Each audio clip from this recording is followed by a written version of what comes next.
प्यार करने वाला किसी का न हो कभी घर से निकाला।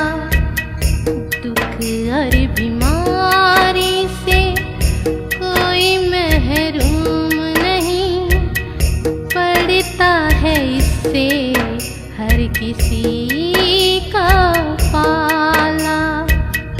पड़ता है इससे हर किसी का पाला।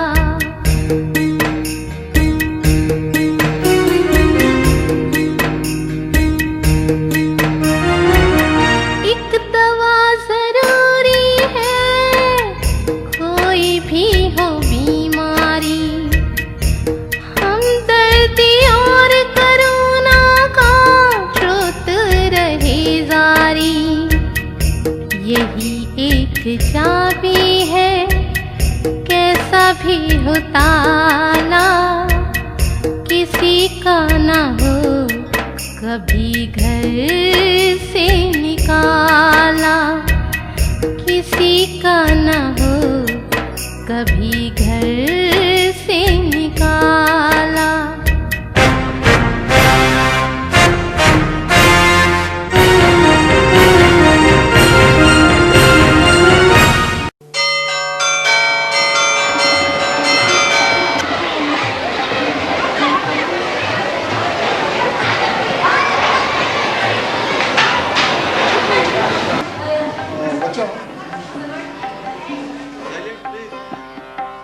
एकदम शांत रहो, चलो शांत रहो।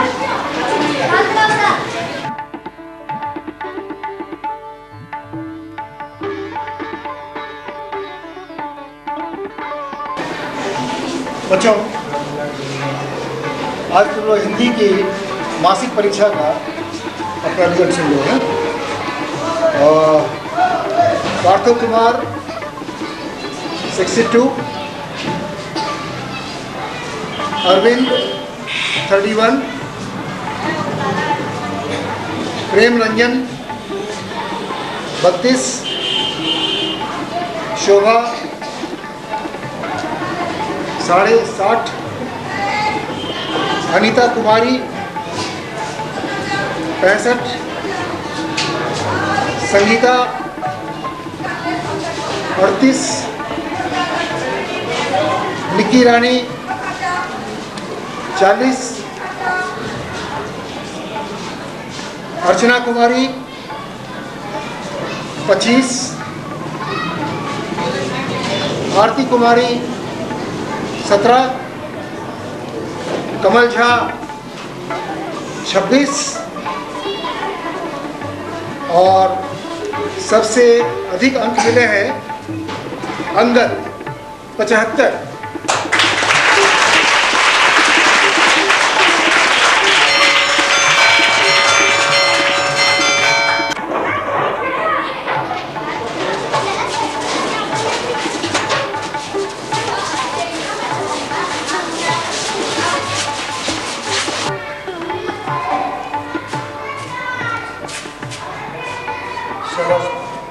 बहुत अच्छा। इसी तरह अपने स्कूल का और अपने परिवार का नाम रोशन करें।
कोई बता सकता है? चलो ये कब से है तुमको? क्या 6 महीने से उस बच्चे को बीमारी है और इसका पता आप लोगों को आज तक नहीं चल सका? क्या नाम है उस बच्चे का? अंगद। अंगद का इस विद्यालय में रहकर पढ़ना, उसका यहाँ रहना एक कुछ ठीक नहीं।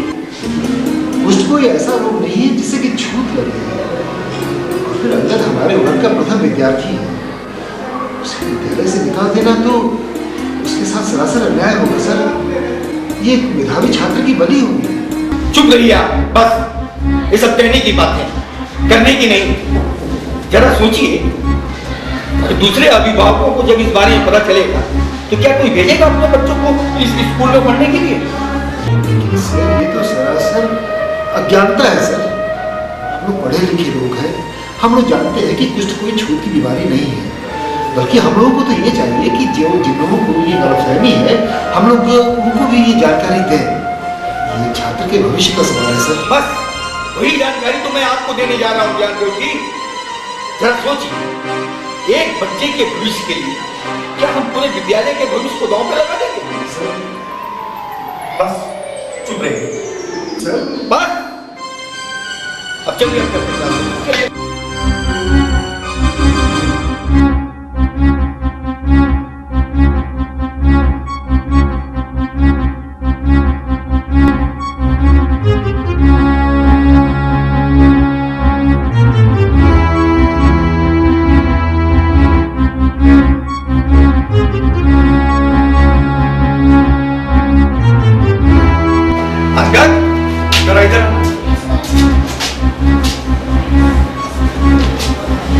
कल से स्कूल मत आना।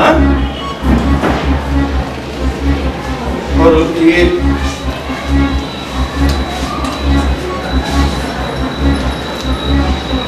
चिट्ठी अपने पिताजी को दे देना। सर इसे पीछे किसी कोने में एक अलग से बेच दे दीजिए सर, उसी पर बैठा रहेगा। लेकिन इसे इस तरह स्कूल से मत निकालिए सर। आप अपनी धृष्टा से बाज नहीं आए। चलिए चलिए ऑफिस में चलिए, आपकी बकवास वहीं सुनूंगा।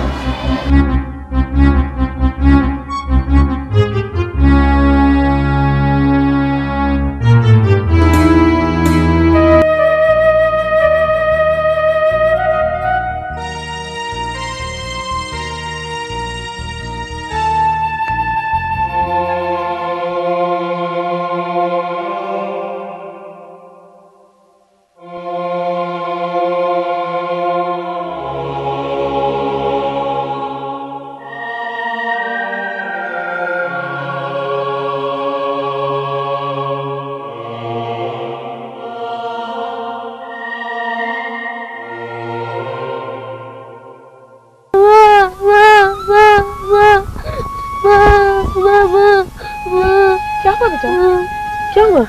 बोलना। हाँ? अरे किसने मारा तुमको? इतनी जल्दी कैसे आ गया स्कूल से तुम? हेडमास्टर साहब ने कहा कि हेडमास्टर साहब ने स्कूल से निकाल दिया और कहा कल से स्कूल मत आना। मिठू, मिठू इधर आ। मिठू, मिठू।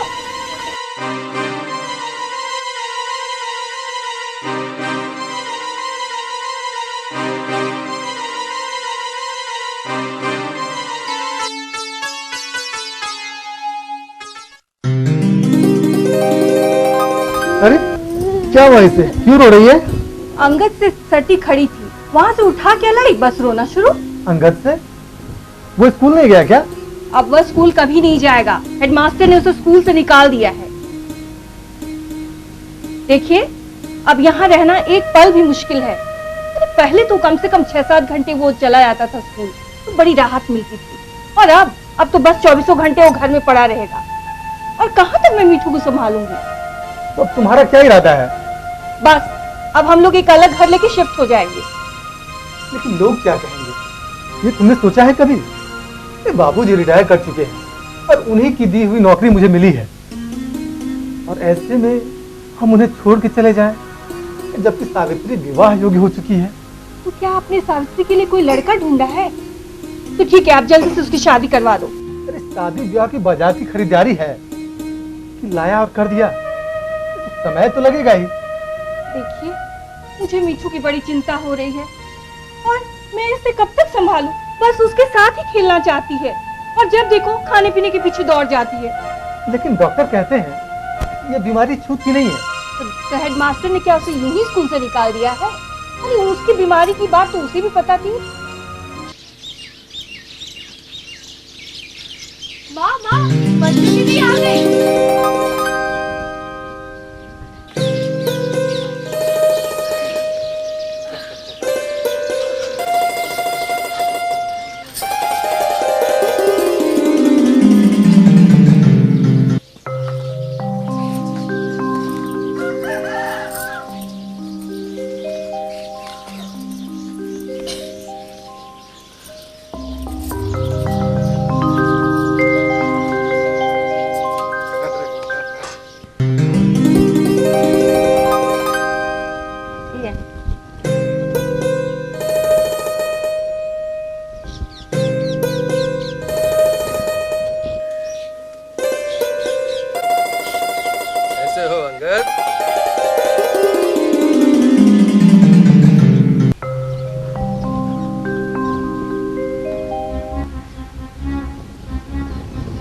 माँ, कब से हो गया? 6 महीने से।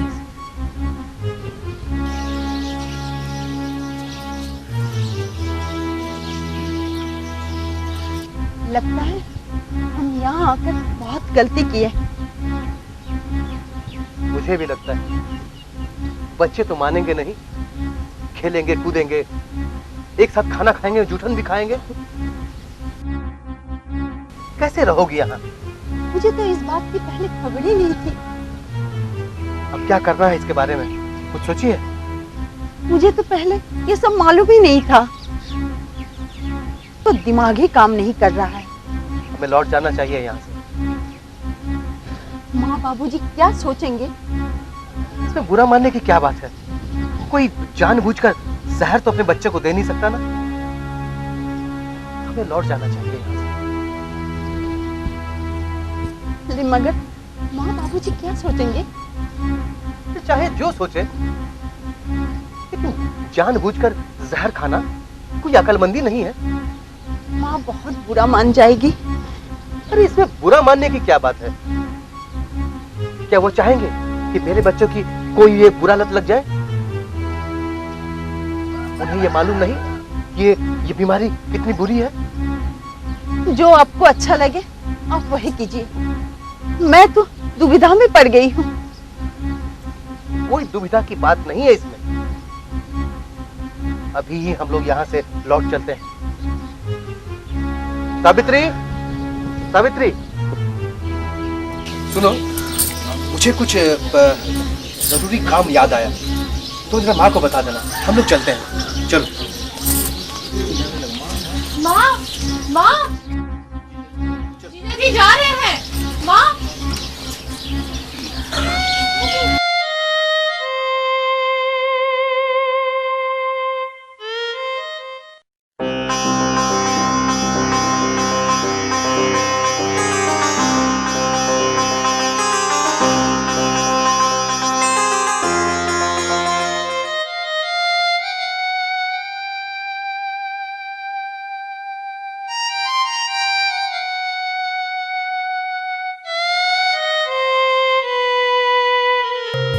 सरला, आज मैं बहुत थक गया।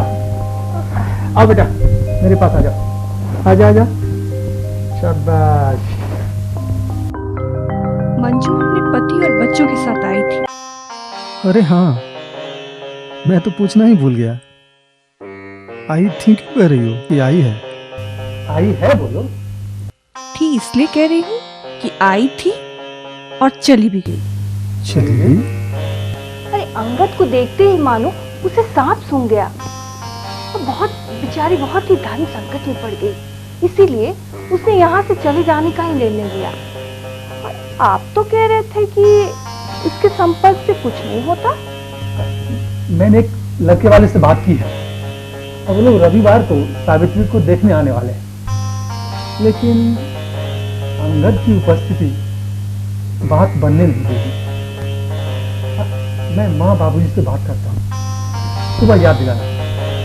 पिताजी, मैं ठीक हो जाऊंगा ना? हाँ बेटे, अभी तो मैं तुम्हें दवा खिला रहा हूँ। एकदम पहले की तरह हो जाऊंगा? हाँ हाँ, एकदम पहले की तरह। तब सभी लड़के मेरे साथ खेलेंगे ना पिताजी? तब स्कूल से मुझे मास्टर जी भी नहीं भगाएंगे ना? सभी प्यार करने लगेंगे ना पिताजी? अरे पगले, तुझे अभी हम लोग क्या प्यार नहीं करते? आप दोनों ही तो करते हैं ना, और कोई तो नहीं करता। माँ, माँ, कल सावित्री को देखने कुछ लोग आने वाले हैं। कितने बजे? वही 9-10 के बीच आएंगे। एहतियात की बात यह है कि उन लोगों की नजर अंगद पे नहीं पड़नी चाहिए, वरना बात बिगड़ सकती है। मैं कुछ उपाय सोचती हूँ। बड़े भले लोग हैं वो, मुझे पूरी उम्मीद है कि बात पक्की हो जाएगी। अंगद, अब तुम 2 घंटे के लिए बाहर ही रहकर खेल लोगे। मेरे साथ कौन खेलता है माँ? जिसके साथ मैं खेलूंगा मुझे देखते ही मुंह सिकुड़ कर भाग जाते हैं।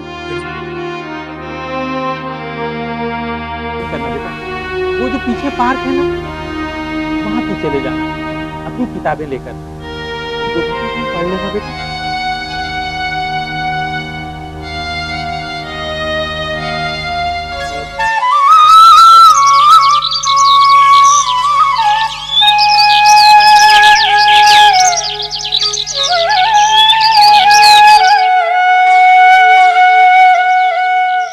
एक, दो, 5,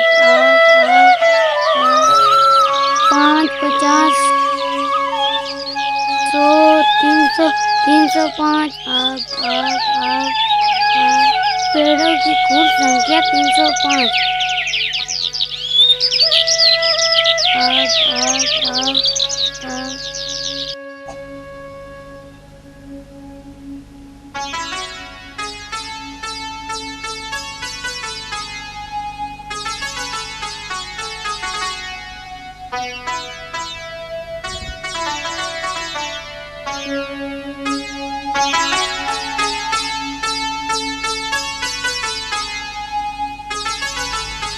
लड़की तो मुझे बहुत पसंद है। तो फिर लेन देन की बात तय कर लीजिए। लड़की जब पसंद आ गई तो वो भी हो ही जाएगा। कि हम बहुत पैसे वाले आदमी नहीं हैं।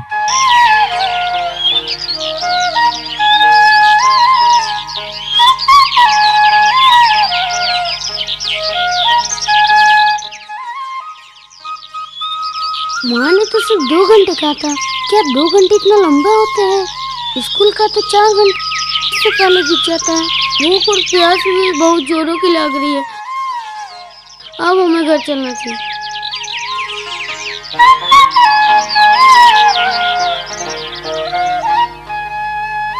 दो लड़के हैं ना? दूसरे वाला दिखाई नहीं पड़ रहा। स्कूल गया हुआ है। पिताजी पार्क के पूरे पेड़ और फूल तक गिन लिए। पेड़ 305 और फूल 7000। आप फिर भी नहीं आए। ठीक है, ठीक है, तू अंदर जा। अच्छा, तो आपके घर में कोढ़ की बीमारी है और ये आप लोग मुझसे छुपा रहे थे। ऊपर वाला जो करता है अच्छा ही करता है। चलो चलो, हम लोग अब एक पल यहाँ नहीं। चलो अभी चलो, इनका भेद खुल गया। चलो चलो। अब आप ही कर लीजिए विवाह, मुझसे नहीं होगा। मैं कल ही दूसरे मकान में चला जाता हूँ। पक्का लगता है हम सबकी जिंदगी नरक करके छोड़ेगा। अरे अब भागा, मिला दिया ना सबकी अधरा राख। तुझे नहीं छोड़, नहीं छोड़, तुझे नहीं छोड़, नहीं छोड़, तुझे नहीं छोड़, नहीं छोड़।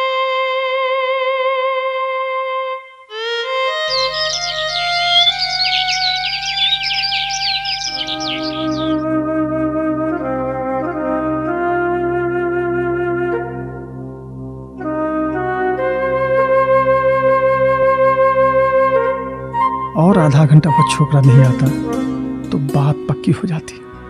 तो अब आप क्या सोच रहे हैं? एक और प्रयास करके देखता हूँ।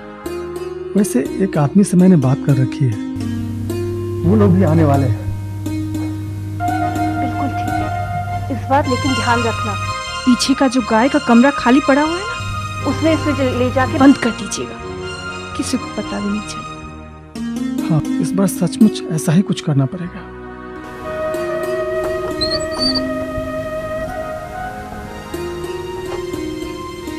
अंकल, अंकल, मेहमान चले गए बेटे, अब चल।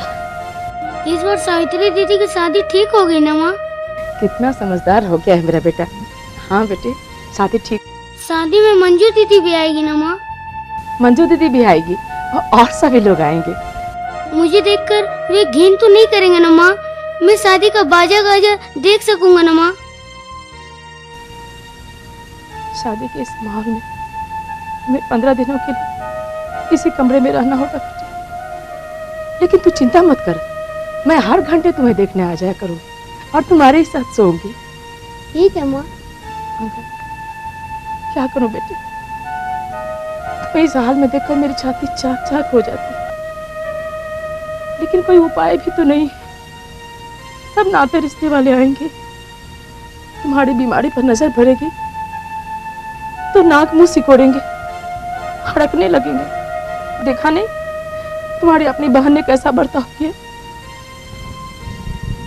ठीक है माँ, तुम चिंता मत करो, मुझे तुम इसी कमरे में बंद कर देना, मैं सह लूंगा। सावित्री दीदी दुल्हन बन जाएगी तो मुझे भी खुश होना चाहिए ना माँ?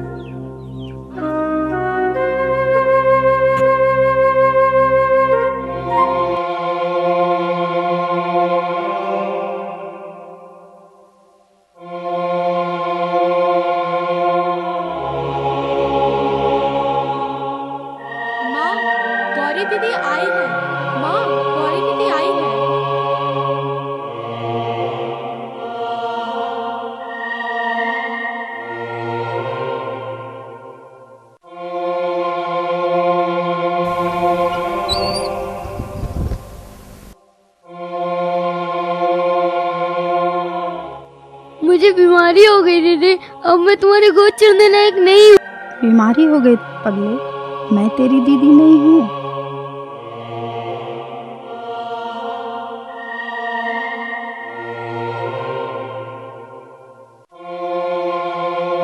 माँ, शादी ब्याह जैसी हंसी खुशी के मौके पर मासूम अंगद को गोहाल का नसीब, मुझसे यह देखा नहीं जाता। तुम क्या समझती हो, मुझसे सहा जा रहा है यह सब? छाती पर कितना भारी पत्थर है यह तो मैं ही जानती हूँ। तुम्हें नहीं मालूम कि लोग किस तरह इसको देख भी रखते हैं। गौरी, चलो गौरी, गौरी, चलो, शायद किसी काम के लिए बहू बुला रही है। अच्छा अंगद, तू चिंता ना कर, मैं आती हूँ।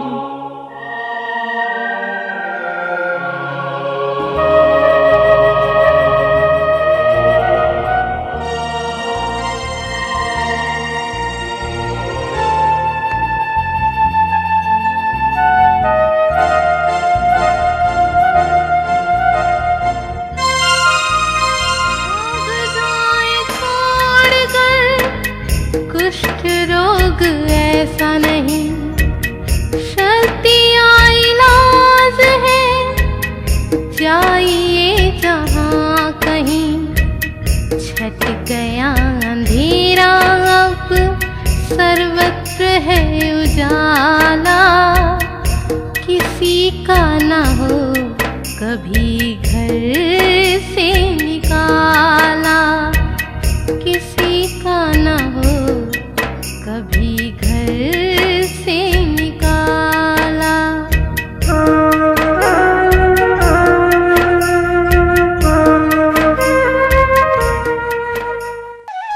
हरे भरे हवा में झूमते लहराते पेड़ हैं, पंछी उन पर बैठते हैं, फिर उड़ते हैं, चहचहाते हैं। कितने भाग्यशाली हैं ये पंछी। मगर ये क्या, सामने एक पेड़ है, उन पर पंछी नहीं बैठ रहे, हवा उसे नहीं हिला रही, शायद वर्षा भी उस पर नहीं ठहरती होगी। लगता है मेरी बीमारी उसे भी लग गई है, बेचारा ठूठ हो गया है। हंसी खुशी से एकदम अलग थलग है, मिट्टी फिर भी उसे पकड़ी हुई है, माँ, पिताजी और गौरी दीदी की तरह। अरे उस तरफ से जो आदमी आ रहा है, लगता है वो हमारे हिंदी मास्टर लग रहे हैं। ज्ञान देव बाबू मेरे लिए कितने दया दिखा रहे थे उस दिन। मास्टर जी,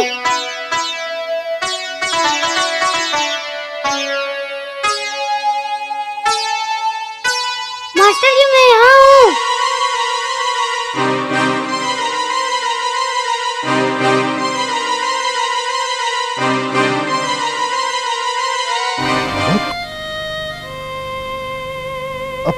तुम्हारी तबीयत कैसी है बेटे? नहीं बेटे, रो नहीं। बहादुर बच्चे रोते नहीं बेटे। नहीं बेटे, रो मत। आओ मेरे पास, आओ, यहाँ आओ मेरे पास। दीवार में ताला लगा है, मैं बाहर नहीं आ सकता। मेरी छोटी दीदी की शादी है, मैं बाहर आ जाऊंगा तो तब मुझसे घृणा करेंगे और मेरी दीदी की शादी भी रुक जाएगी। बेटे, रो मत बेटे, रो मत। शादी के बाद मैं आऊंगा तुम्हारे पास और तुम्हें अपने साथ लेकर जाऊंगा। तुम्हारी बीमारी का इलाज मैं खुद करवाऊंगा बेटे। तुम घबराओ नहीं, तुम घबराओ नहीं बेटे। मैं आऊंगा, जरूर आऊंगा मैं बेटे। मैं आऊंगा, मैं जरूर आऊंगा बेटे, मैं जरूर आऊंगा बेटे।